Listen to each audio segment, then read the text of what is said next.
welcome to this week's episode of Couples Chronicles with your boy Lloyd and Afiya.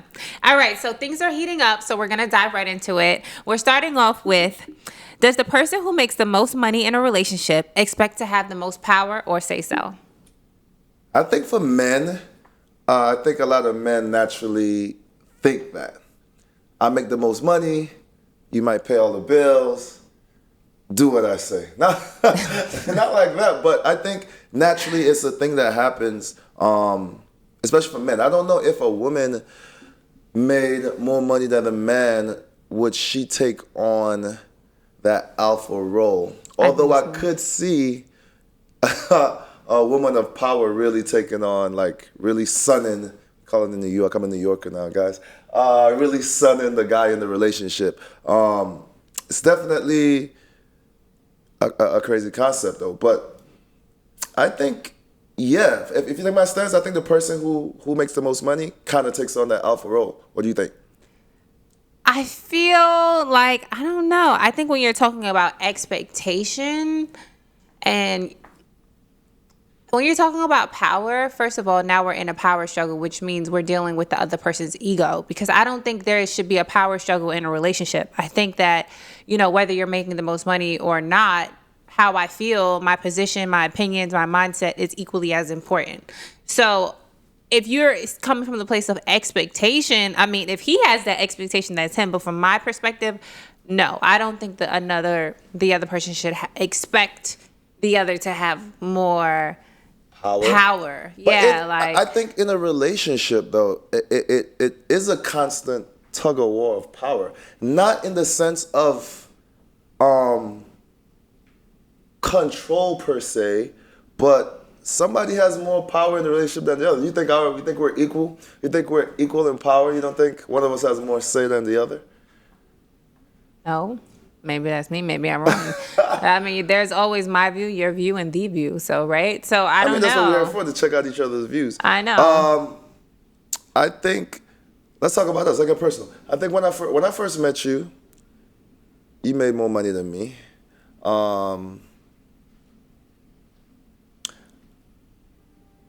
You definitely didn't take on this power role, but as a woman, do you feel like when I made more money, it was more easier for you to kind of let me lead? Let's go into that. When I say power, I'm talking about that type of stuff, right? Okay. So, but those are very different. But it's still power. No, leading. When I think power, I think ego. I think power struggle. I think everything has to be your way or the highway. I don't think leading. I think when you're talking about a man leading, that looks completely different, because a man can lead and still incorporate my opinion. A man can lead and still value my opinion or my thought and include my opinion in his thoughts, in his decisions. So I think when you're talking about a man leading versus a power struggle, for me, it looks and sounds and feels very different. So a lot of women like to say, what's the term they use when they to a man, they what's the word? Submissive. Submissive. Yeah. So you're telling me if making more money. Yes, I understand your analogy. You're saying that if a man makes more money, it's easier for a woman to be submissive. Absolutely, I completely agree with you.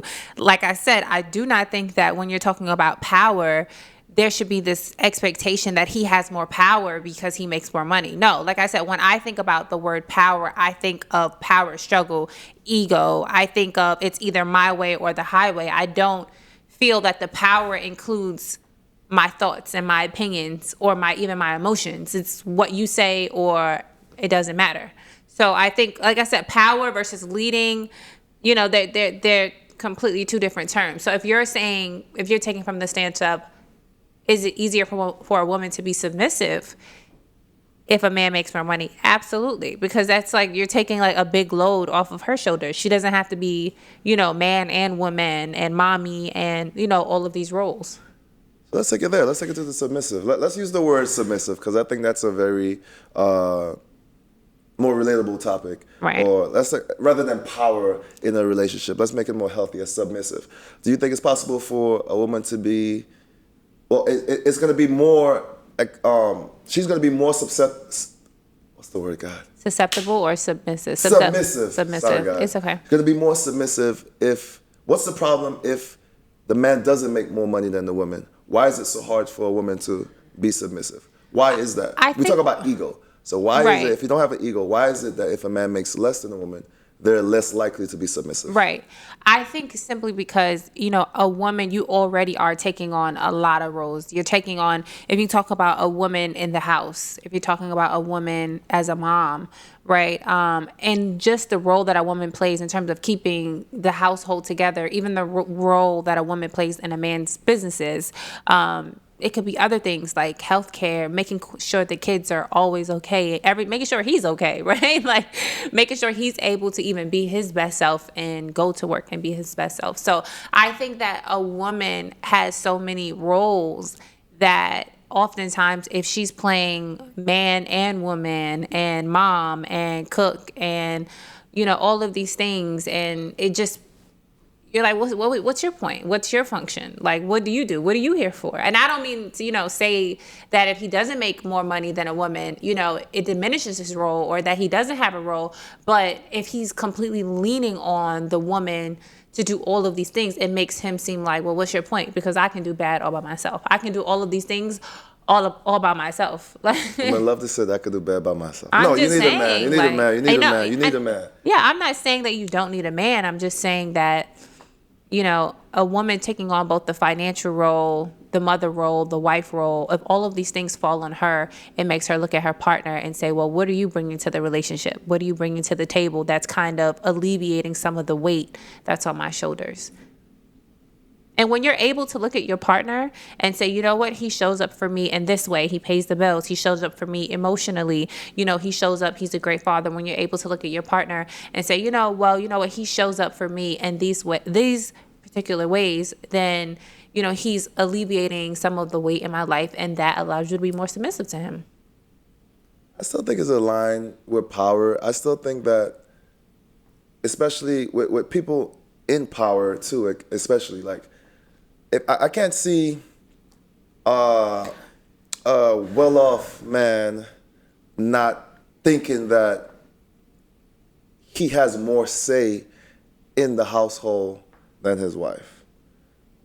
Like, I see the struggle, or you hear about the struggle all the time. I just think it's a natural thing that kind of occurs. The person who, makes the most money in the household definitely takes on a more powerful role in that relationship, and I think it's okay. I think you're focused on the word power. Yes, and because when I think uncomfortable, absolutely. I think because, like I said, when you think power, I think like, who are you? You're not God. I don't care how much money you make. Like, I'm not bowing down to you or agreeing to. But in the same terms, if I was making more money, it makes you more tolerable of stuff that I do. Like that struggle. Like we use the word submissive. Like you're more likely to be submissive or because I'm the breadwinner of the house. Because, like, you know what I'm saying? It makes sense. Like, you're less likely to be combative. You're less likely to be submissive. I kind of parallel that back to power. That's just me. I don't know.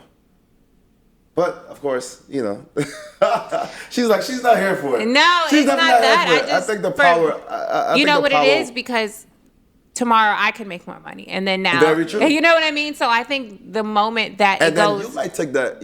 You see what I'm saying? So that's why I can't look at. For me, I cannot look at money as the leading force in the relationship. Power. Yes, I cannot, because for me, I'm looking at it from a perspective. Well, if tomorrow I make more money, does that mean now I have the power and now you're small and I'm big? Like, I don't want to be in any relationship where I'm making the other person feel small in any capacity. I want to feel like we're coming to the table as equals, and your mind, your thoughts, and your opinions are just as valuable as mine. Money, is just a substance for us to live a better and quality lifestyle for each other and for our children and our legacy. But it's not there to make you feel small or for you to make me feel small in any way. And though I understand, I'm not disagreeing with you about, women feeling or being able to be more submissive to a man when he makes more money, I'm not disagreeing with you. But I think, like you said, from a place of power, like, no, you're not God. I'm not, I'm not bowing down to you because you make more money. I could go hit the lotto tomorrow. The word power is it's like, excuse me? It's a sword on your side. It's a sword on your side. I should have used the word submissive. Yeah, I think if you pose the question as submissive, if women are able to be more submissive to a man when he makes more money, absolutely. But I don't agree that men should feel this expectation of power over women because they make money. Like, I can go make my own money. I think it just naturally occurs is what I'm saying. I don't think it's a thing that you go in thinking about, like, I make more money. I think it just naturally shifts that way. I mean, like me, I think I mentioned before, I don't need a woman necessarily to be submissive to me. You just have to respect me, like you said, respect my thoughts, and I don't need you to be submissive. I actually prefer the other side of it. I think you have to be careful because I think when you start thinking about things from a place of power, especially as it pertains to money, the moment she makes more money, she's out of here. If you're in a relationship where you're making your partner feel small because of money, the moment she's able to stand on her own 2 feet without you, the moment she has her own bank account, the moment, she's able to provide for herself, she's gonna leave. She's leaving. She's not going to stay in a situation where her partner is saying, you know what? I'm making you feel small just because I have money, or your thoughts and your opinions don't matter just because I have money. Okay, well, guess what? When money is no longer a factor, she's out of here. Like, what is keeping her there?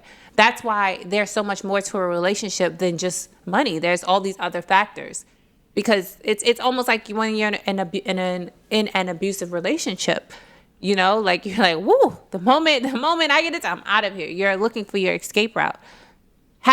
Even in some relationships, like, sometimes people can use money as a form of control.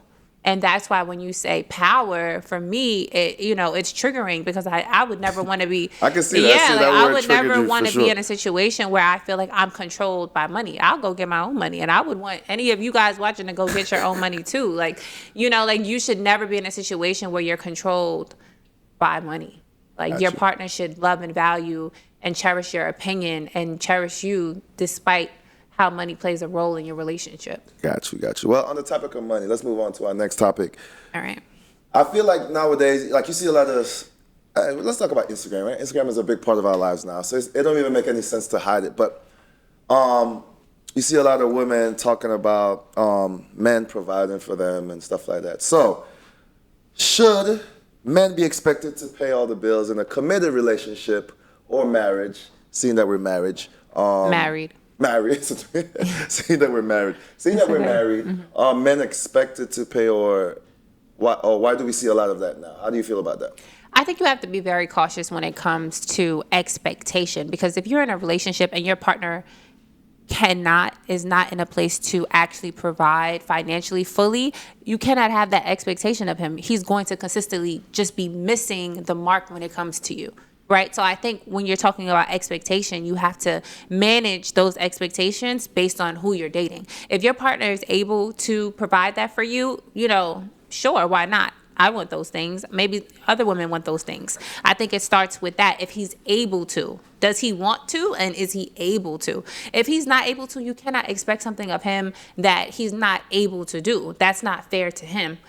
On the same token, I do feel like you can help him reach those goals, to be able to provide for you. When I met you, you were not able to provide for me and take care of a household. I've helped you tremendously in all areas of your life to be able to get to a point where you're able to provide for me and our children and our family. And you can do that at ease, but when I met you, you weren't able to do that. So I think it's about seeing where your partner is at, figuring out, okay, is this something that he even wants to do? Even if he was able to, does he value being able to provide for his family? And then, okay, what steps can we take to help him grow, to make sure that he can one day provide for all of us, for our family? Makes sense. And she is correct, guys. When she first met me, I've always had, like, when we had this conversation before when we first met, I said the moment that I was able to, I had no problem doing so. Yeah. But the expectation, why do you think we see a lot more of that expectation now. You see the ladies talking about, oh, if your man wants you to go 50-50 with them, I could do that by myself. You see a lot. I see a lot of those. That's to be honest. Well, to be honest, right? Well, to be honest, we have a son. Okay. But if we had a daughter, would you want your daughter to be with somebody that couldn't take care of her, that couldn't provide for her? Would you want her to be in a committed relationship, in a marriage where he was not able to provide for her? That doesn't make any father feel good. You want to feel like, okay, you're handing your daughter off to a man that can take care of her. I think, you go back to societal norms, you go back to like what a father would want for his daughter. Even to be honest, like, I would want that of my son, to build him up and help groom him to a way where he's able to provide for his family. So the same thing, let me stop right there. So the same thing for my daughter. As a man, I want to raise my daughter to take care of herself.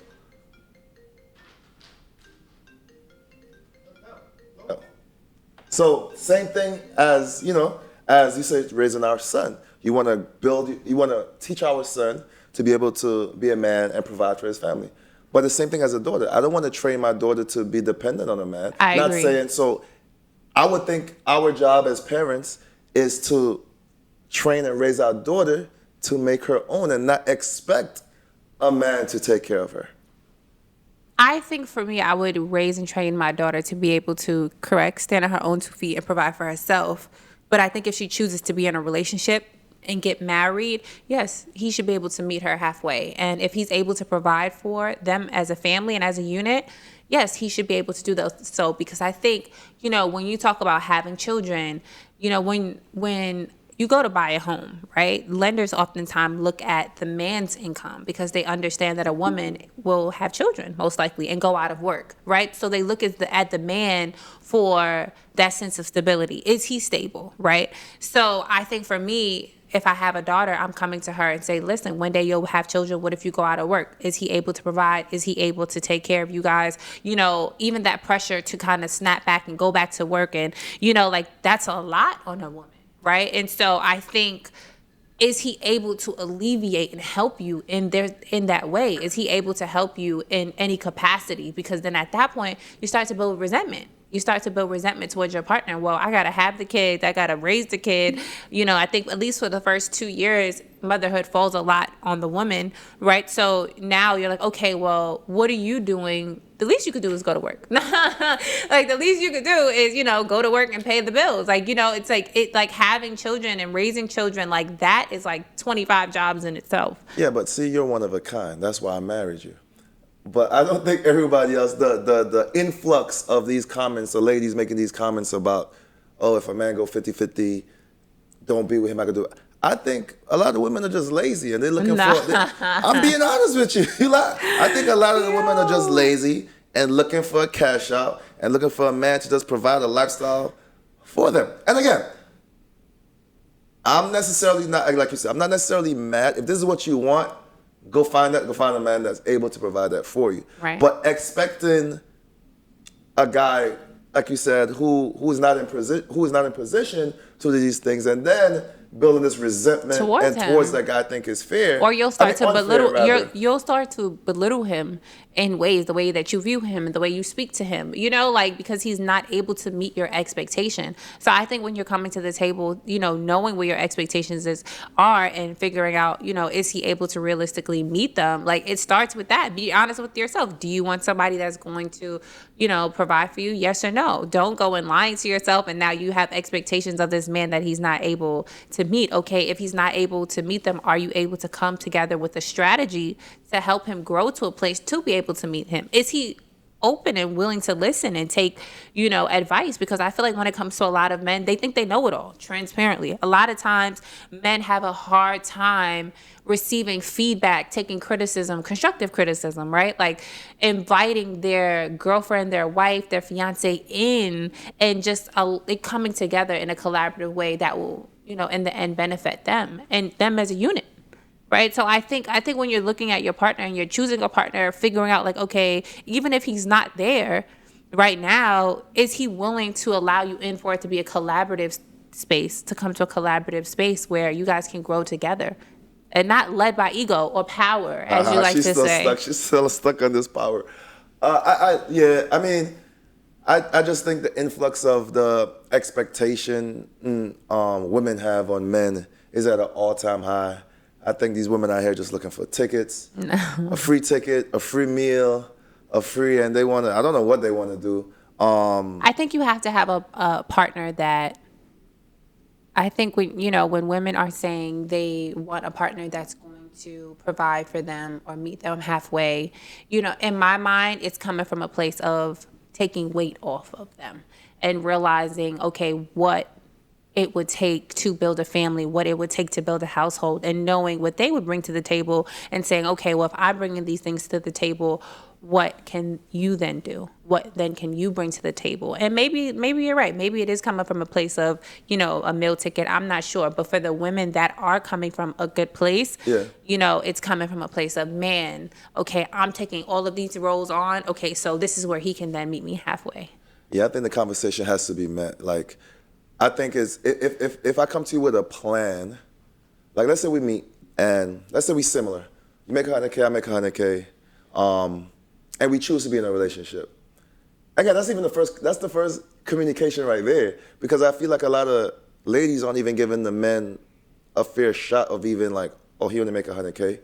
Yeah. I can't deal with him, period. But let's just say in that situation, you made 100K, I made 100K, having that conversation about how can we then grow and move towards this type of lifestyle? Right. And if that plan is clear, again, it might not be concise because things change, but if you have a plan, then you could plan to do these things, and I think that's great. I think that's what we did very well. I think we made a good, team in that sense, where we were able to create. Took some time, but we were able to create that lifestyle that we wanted, and now I'm in position to do those things. But I do think still it's a lot of expectation on men now to make all this money and be able to, especially take with you on trips, Instagram, buy a person. Yes. And that's another thing. Yes. You see it on Instagram. Yes, Instagram has definitely heightened the expectation and heightened just the lifestyle, right? Because it's a highlight reel. I definitely think Instagram, TikTok, like, dang, everyone's living a lavish lifestyle. What about me? So guys, just find you a good woman. I think that's kind of I think the escape from that trap, if you want to call it that. It's not a trap. I think it's not a trap. I think that it's just about knowing, picking your partner correctly and having, that conversation about, okay, where they are, where you are, how you guys can grow together. Because the expectation of a woman to meet a man, or the expectation, for a man to be able to provide for a woman, it's not always grounded in greed, I should say. Not for everyone. It's not always grounded in from a place. I think it's a sense of laziness. Man. Or laziness, greed or laziness, right? I don't think it's grounded in that. I think really it's just, if you have a good woman per se, like what you're saying, it's just grounded in knowing what it comes with being a wife and a mom. And, if you can't expect your wife, you're whatever, 5 years into the relationship and you're like, okay, well, I want children. I want 3 kids. And I'm like, woo, I got to pop out 3 kids for you back to back, or whatever that timeline is like.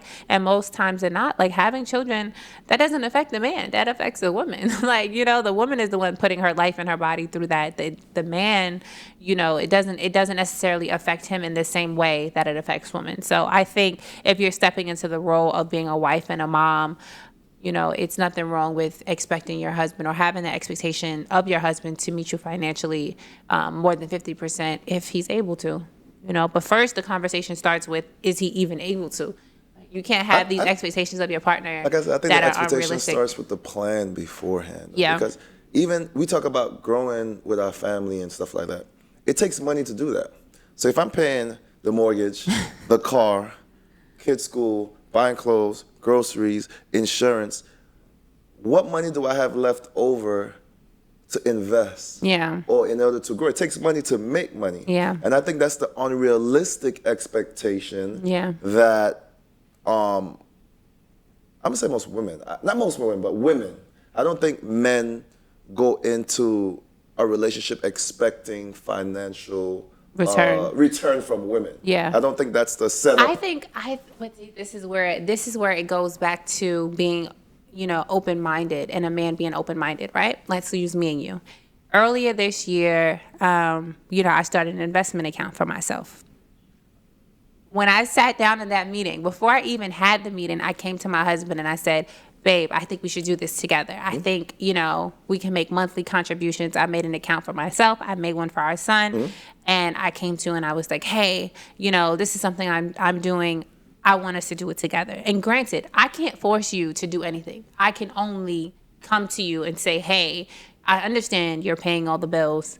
And with that in mind, I think these are ways that, we can grow investment-wise together, right? So I agree with you that if, the man is paying all the bills, sure, it could be a lot on him to try and find extra capital to invest. However, life is expensive. No, it's expensive. However, I don't think it's impossible. It's not impossible. I don't think it's impossible. I think, like I said, if you're using me and you, I feel like every year I'm coming to you with a new plan on, we should try this or we should try that, and when you look at some of the greats and some of the millionaires and billionaires and, it only took one or they tried, 10 things before one thing actually hit. So I think when you're talking about partnership, I'm sure, like you said, it might be difficult to have extra funds to invest. But I think if you have the right partner, she's probably coming to you or you're coming to her too. Like, hey, I think we could do this. My parents, they did real estate. That was their thing. My mom bought a property in Atlanta.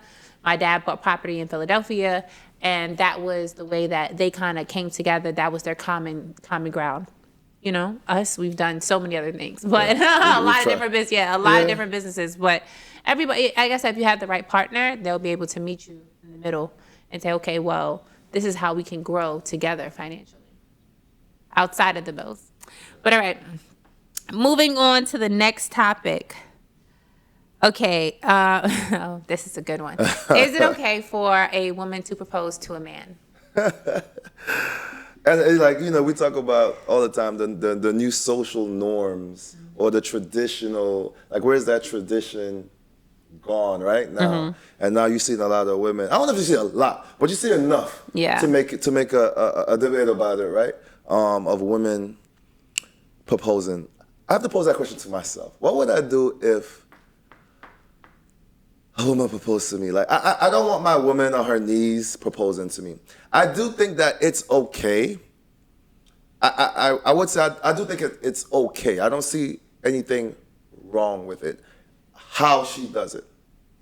I feel like women now are bolder than ever. They're stronger than ever. You don't think there's an issue? I don't think it's an issue. As long as you don't emasculate the man. I was just about to say. As long as you don't emasculate the man, if this is what you want, you women pride yourself on being equals and go-getters and strong. If you see a guy and y'all been dating and he kind of slow on the trigger and you want to pull the trigger, there's other ways you can do it, right? You could suggest a proposal, you could suggest to have a conversation, but at the same time, I don't necessarily see a problem if both parties don't have a problem. I think it's weird because I'm a traditional man. Right. But is it a problem?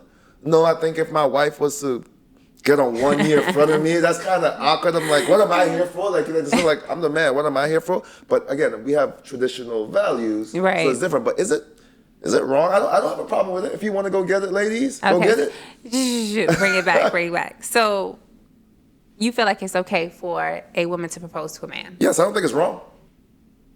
So what's wrong about it? You don't think that it's emasculating to a man for a woman to get down on one knee and propose to a man? The way she proposed, for me, I wouldn't want her on one knee proposing to me. Do you think that it takes a man's shine for her to propose to a man? Like a sense of honor. Do you think that takes that from a man when a woman gets down on one knee and proposes to him? If we believe in the traditional sense, yes. But as we said, a lot of traditions and the social norms or construct, of society now is different. If the man is okay with it, that I just don't if the man is okay with it, I don't see a problem. I don't think it's wrong. I don't even think that sometimes. I think because of, like you said, societal norms, I don't even think that it has crossed a man's mind that a woman would even propose to him in most instances. Okay. It's even it's not something that they have rehearsed or thought about, or is this something that I would even be okay with? They've never even asked themselves that question. So I don't think that I'm not proposing to my man. Well, you're married already. Exactly. So. I'm not proposing to you, to a man. I'm not doing that. I do, whether that makes me traditional in any capacity, I'm not doing that. And so you think it's wrong? Like, what's wrong about it? I don't think necessarily it's wrong, but from a, traditional standpoint, I do think it's very honorable for a man to get down on one knee and propose to a woman. I do think in some cases, it can feel like it's emasculating a man. And I would never want to make my partner feel that way. I think I would come to him and convey, hey, I would like to get married. This is the timeline that I would like to ideally get married in. How do you feel about that? I think I would invite his thought and his opinion into the things that I want and see how he feels about it. Is marriage even on the table or not, right? Like, in what time frame? Does he want to get married by 35 and I'm 32? Like, what does that even look like? I think having that conversation and then putting it in his ball. Putting the ball in his ball court. Exactly. Right? So for me, like I said, I'm not getting on one knee and proposing to my man. I would love to talk to a woman that proposed to that man and see what that... Well, I saw Chrissy on Love and Hip Hop did it. Oh, I didn't watch the episode. Yeah, she did. What reason? I'm sure she gave a reason or what. I don't want to misquote, but I think it was just a timeline thing. I think it was just something that she wanted, and maybe he wasn't moving fast enough. So I think it was just a timeline thing. But you think she did emasculate him? No, it's Jim Jones, right? That's a good question. I think that's a good question. Did he feel? I didn't see the episode. I know. I feel like I have to go back and rewatch the episode. To your point, I think before I comment on it, I think I need to go back. But I do know that Christy did propose to Jim Jones. But is it something I would do? No, I wouldn't. Like I said, I'm more prompt to traditional. Traditional, and would come to my partner and ask him how he felt about marriage and what timeline. Explain to him why this was my timeline. Because I feel like this is, you could be having this conversation with someone that doesn't even want to get married. And now you look even more stupid, right? A woman is preparing to get on her knee and propose to a man that he don't even want to get married. He doesn't even believe in marriage. Or it's like, oh, wait, hold up. Before I even embarrass myself, before we got married, you asked me, exactly. You asked me so many times, and you were just like, if I propose to her, you're going to say yes? Now imagine a woman not, doing that to a man and then getting on one knee. It's already nerve-wracking enough for a woman to do that, and now you're on one knee and you're embarrassed. Like, come on. I did do that. Yes, I asked her 3 or 4 times. Yes, if I propose to you, will you say yes? Right? And so I didn't want to hurt my little man ego. Yes. Like, I think a woman should just come to a man and just find out if they're even on the same page when it comes to marriage before, So in doing that, she's also giving him the chance to say to lead in that way. By having that conversation, she's also, putting it in his mind like, oh, she wants to get married. She wants to marry me. Like, you're even putting that in his mind and saying, okay, and you're giving him the opportunity to get on one knee. You have to give him the opportunity before you take it from him. So you think the reason why we're seeing the influx is because of a time thing? A time. So what is that timeline? So here's the thing, right? Transparently, I feel like when you talk about timeline, men don't have the same pressure when it comes to procreating as men, right? Marriage and procreation don't necessarily have to coexist. Yep. Yes, they do. So, if you're a woman that wants to get married and have children, they do coexist. Okay. Right? And so now you're saying, okay, I would like to be married or at least on the track, engaged to get married before I have children. And now for a woman, as soon as you turn 35, now you're high risk. So now you're like, oh my God, I need to find my boyfriend, my fiance, and my husband all before I'm at least 32, right? So that we can have a child, at least one child before I'm 35, before I'm considered high risk. Those pressures don't exist for men. They don't. A man can have a child whenever he wants. And for a woman, you feel this sense of pressure. You feel like, okay, yes, I want my career and I want my job and I have these goals and I have these things that I want to, accomplish. But oh my God, my clock is ticking and I need to have a kid like now, or I can't have kids at all. I promise you, when I go to heaven, this is on my number one list to ask God, because it goes back to purpose. And it makes me wonder, well, is this a part of my purpose on why I'm here on earth? Because how come a man can have children, whatever, but for me, if I don't have a kid by 40, maybe 50, you know, Janet Jackson and another one, Janet Jackson and we have a friend that has a baby at 50. Yes, so. we do. Little Kim both had babies at 50. So it's just, you know, for me, it just, or even 50. What's the guy that just had a baby at 70? What's his name? Dang, what's his name? He just had a baby. Another actor. I forgot his name. He's an actor. I can't think. Not Al Pacino. Yes, Al Pacino. There's no man. Is it Al? Yeah. Anyway, I don't know. I think that you know, it just puts the pressure that women have to have children by a certain age doesn't exist for men. And so I think because of that, we're more likely to have the conversation about marriage before a man is. And so when it comes to timeline, now we're saying, oh my God, well, if he doesn't propose to me in this amount of time, maybe I should just take things into my own hands and propose to him so that we can kind of move things along. So it's causing extreme measures. Time is forcing these extreme 100% measures 100%. of women getting down on one knee. Have you guys seen the videos of these women getting down on one knee and proposing to them? I think it's courageous. Courageous is an understatement. Courageous, I can respect it. I ain't gonna lie. I can respect it. I might be shocked, and I'm be like, word. I'm not like it. Not like I wouldn't want to have my wife or whatever someone do that to me, but I could respect it and be like, wow. Yeah, it's amazing. That's amazing. It's amazing. It's a lot of heart. Propose to me. Yeah. Yo, I love it. But yeah, I'm traditional, guys. So yeah, step up, man. Before that have to happen to you. Let's talk about family. Family in a committed relationship, because you don't have to be married. A committed relationship or a marriage.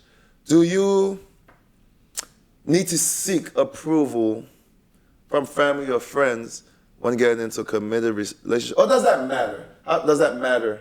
Should it matter? Approval of your family and friends. I definitely think it matters. You think it matters? Okay. Yes, I definitely Why think do you think it matters? Because assuming that, you know, your family and friends have your best interests at heart, they want to see you prosper. They want to see you happy. And sometimes, unfortunately, you know, when you're dealing with the wrong person, what they bring to your life is only going to bring you down. It's unfortunate. Sometimes you can be a beautiful soul, a beautiful woman, even a beautiful man, and you get in a relationship with the wrong female or man, and how, like, just that light is gone. You know, like, they may have been on the right track in college, and now they're a dropout on drugs. And not to be so extreme, you know, but oftentimes, you know, I was watching this sermon with Sarah Jakes, and they say, you know, when you're dating someone, you start to mirror them. And so when you're dating them, a lot of times you're asking yourself, okay, when I see this person, is this somebody that I want to be like? Is this somebody that if I was to look at them in a mirror, that I would be happy with who's looking back? And so that's why it's so important. Ooh, Sarah Jakes, girl. I remember this word. And so for me, you know, when I'm dating somebody, or when it comes to my friends and family, when it comes to, you know, who will they allow me to date, or not allow, but who they would want me to date, you know, if I'm looking at the person and saying, okay, is this somebody that if they rubbed off on me, I would be happy with who I'm looking back at, who I'm looking at in the mirror, and vice versa, right? So I think, yes, when it comes to my family and friends, there's nothing wrong with them having an opinion on who I'm dating, especially if it's coming from a good place. If it's coming from a place of hate, keep your opinion. But if it's coming from a place of love, like, I think my mom is always going to, you know, come to me from a place of love. I think certain friends are always going to come to me with a place of love. For me, I would like approval, but it doesn't matter. Yeah. If my mom didn't like any of my girlfriends in the past, or my wife, doesn't matter to me. Not that it doesn't matter. She have to fall in line. I believe my mom loves me. You need to love who I love. Yeah. I chose to marry you. I chose to get in this committed relationship with you for a purpose. If you trust me as your son, you should think I'm trusting, making a good decision. Vice versa. She has to trust who she raised. Who she raised. If I dated someone and their family didn't necessarily like me, tough shit. Your daughter is marrying me. She chose to be in a relationship with me. Again, does approval of the family make you feel good? Yes. Does it matter to me in the long run? I know how to be respectful, and I can keep it. Cordial. I think I've been in relationships where not that they didn't like me, but I didn't need to seek their approval. I think asking for, again, we're traditional, right? So asking for your hand in marriage, I did do the whole traditional thing, you know, take your father out for some drinks and ask his permission, and he did grant me permission to marry his wife. Thanks, Pops, appreciate it. But imagine if he had said no. Imagine if your dad had said no. I don't even know how you even do that anyway. You look a man in the face and be like, no, you can't marry my daughter. But imagine if he had said no. You think that would stop me from wanting to marry you? Do I think that would stop you? No. Would it stop you? Would it stop you from marrying me? It's hard. You fell in love with me. Yeah. And your father don't approve. Let's not make anything drastic. Let's just say your father wants the best for you. Let's just say he didn't think I make enough money, or he didn't like the career path that I was in, right? I don't think that's drastic, but I think it's enough reason. Yeah, absolutely. It's a good reason because he wanted the rest for you. I don't think he can provide for you, but you still wanted to marry you. You still wanted to marry me. Does it stop you from marrying me? Stop? No. It's hard. It's hard, right? I think I have to be transparent because I got married very young and I got engaged very young. And I think for me, I think I would have to give it time, and not necessarily on the marriage, but maybe definitely on the proposal. And so let's say we can be engaged for a longer period of time. Yes, because I think maybe if you're older, like you're 30 or 35, but I was engaged by like 22, which is young, you know? So I think...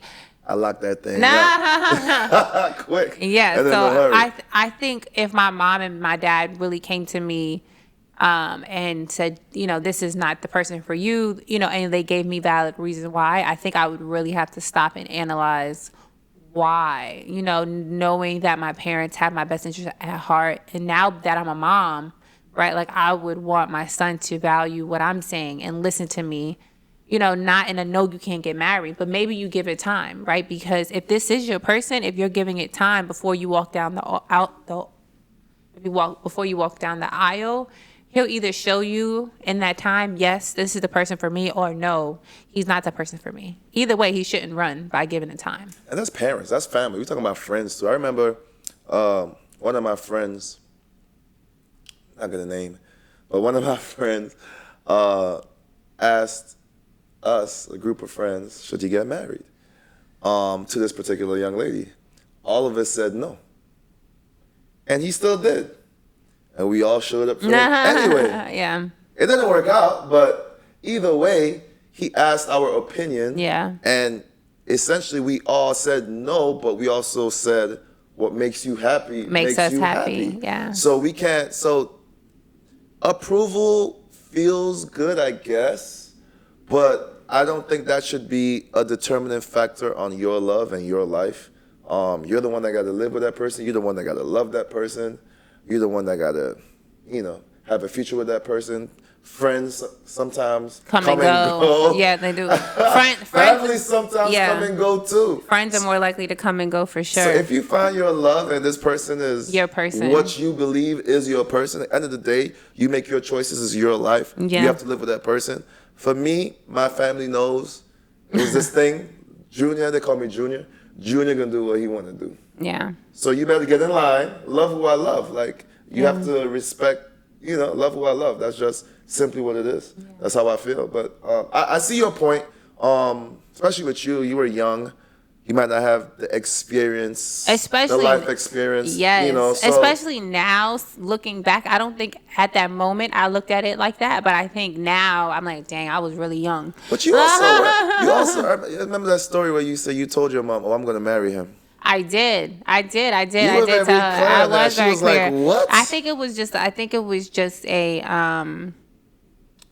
you know, I think it was more the type of person that you were at that time.